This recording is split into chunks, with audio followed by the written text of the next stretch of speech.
नमस्कार दोस्तों। आज की कहानी है स्वाभिमान एवं सम्मान का रिश्ता। रीता जब से मायके से वापस आई थी, रीता के अंतर्मन में हमेशा जंग छिड़ी रहती कि हम गरीब हैं तो क्या कोई हमारा अपना सम्मान नहीं है। अमीर लोगों को हमेशा गरीब लोग चोर ही क्यों नजर आते हैं।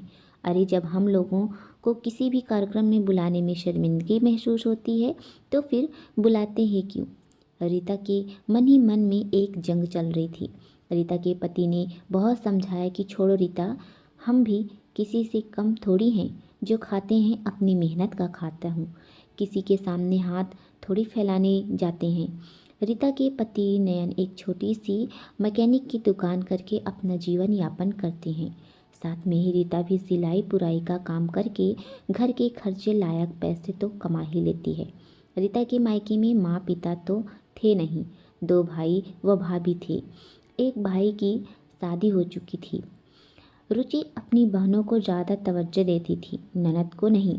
रीता अपने मायके बहुत कम जाती थी क्योंकि उसको पता था मायके में कोई इज्जत नहीं थी।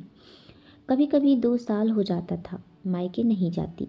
माँ तो थी नहीं जो इंतज़ार करती। रीता इंतज़ार करती रहती थी कि काश कभी तो झूठे मुंह से ही फ़ोन करके भाभी कह दें कि दीदी कब आ रही हो मायके। लेकिन रीता की उम्मीदों पर पानी फिर जाता और उसका इंतज़ार सिर्फ इंतज़ार बनकर रह जाता। दीदी आपके शादी में ज़रूर से ज़रूर आना है। रीता के मायके में छोटे भाई की शादी थी। छोटे भाई की शादी भी भाभी अपनी बहन से करवा रही थी। छोटे भाई की शादी में रीता और उसके परिवार वालों को बुलाया गया। रीता बहुत खुश थी, जो उसके साथ पास था उसने सब लिया दिया।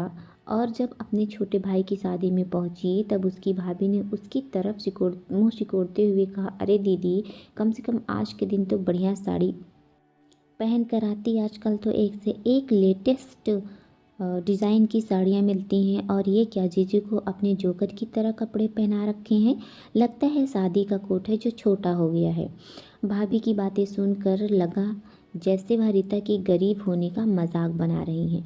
रुचि ने अपनी ननद और नंदोई की इंसल्ट करने में कोई कमी नहीं छोड़ी। फिर दिखावे के लिए बोली, अरे दीदी मेरी बात को बुरा मत मानना। यह शब्द सुनकर रीता अंतर मन में एक जंग छिड़ी रहती कि क्या इस शादी में मुझे इसलिए बुलाया कि मेरी इंसल्ट कर सकें, हमारा मजाक उड़ा सकें। आखिर क्या हक है भाभी को सभी के सामने हमारा मजाक बनाने का। रीता के चेहरे पर गुस्सा साफ झलक रहा था। वह अपनी भाभी को जवाब देना चाहती थी लेकिन पति ने उसका हाथ पकड़कर उसे इशारों में मना कर दिया। छोड़ो, जाने दो। रीता अंदर ही अंदर गुस्से को पी गई और शादी में आए हुए रिश्तेदारों से मिलने लगी।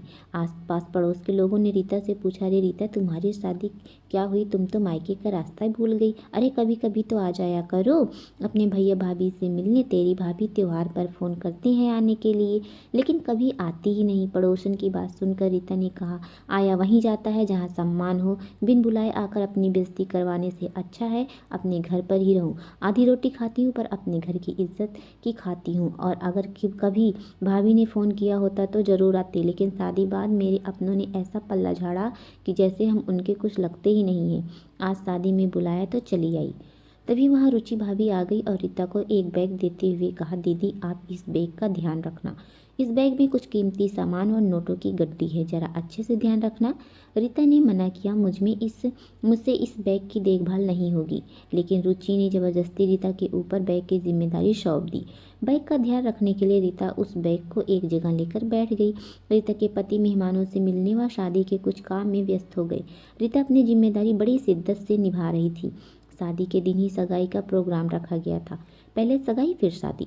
पंडित जी ने दूल्हे दुल्हन को एक दूसरे को अंगूठी पहनाने को कहा। तब रीता स्टेज पर उठ कर गई और रुचि रीता के पास गई और बैग से अंगूठी निकालने लगी तो उस बैग में पैसे नहीं दिखे। अंगूठी भूलकर रुचि ने रीता से कहा, दीदी इस बैग में पैसे गायब हैं, कहीं आपने तो नहीं चुरा लिए। रुचि ने अपने पति को बुलाया और कहा, देखो जी, मैंने अंगूठी के साथ बैग में कुछ कैश भी रखा था और यह बैग मैंने दीदी को संभालने के लिए दिया था। अब उस सोने की अंगूठी है लेकिन बैग में पैसे नहीं हैं। पैसे चोरी होने की खबर आग की तरह फैल गई। सभी लोगों को निगाहें रीता पर टिकी हुई थी, जैसे पैसे रीता ने चुराए हों। रीता ने कहा, भाभी, आपने मुझे बैग जैसे दिया, मैंने उसी तरह से रखा।